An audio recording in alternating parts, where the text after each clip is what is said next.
So ito yung unit ni Sir Ivan na Innovail na Homura, naka-upgrade sa MTR.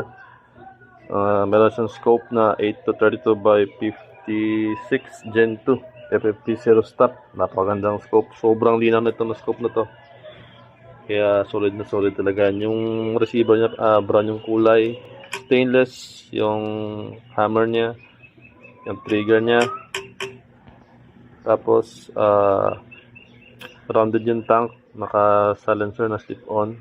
Meron din siyang Innovail dito na stage 4 hand pump. Yan,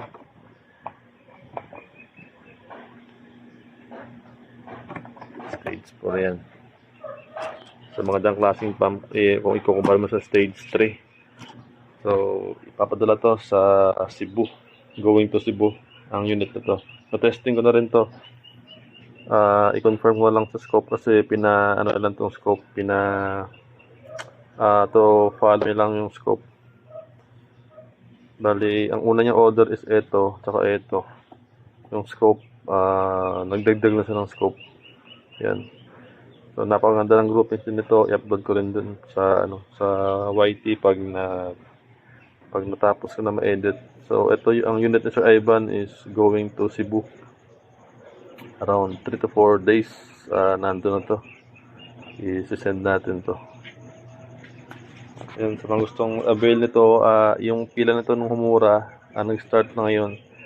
So pwede na siyang pumila, tapos made to order din to kasi yung mga on-hand ko nito is ubos na.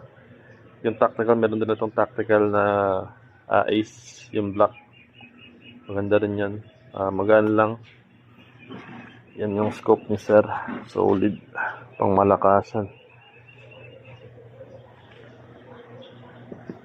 So ibabalot na lang to ang yung unit ni Sir, tapos ipapadala ko na buo. So yan lang. Meron tayong iti-testing na susunod sa unit ni Sir.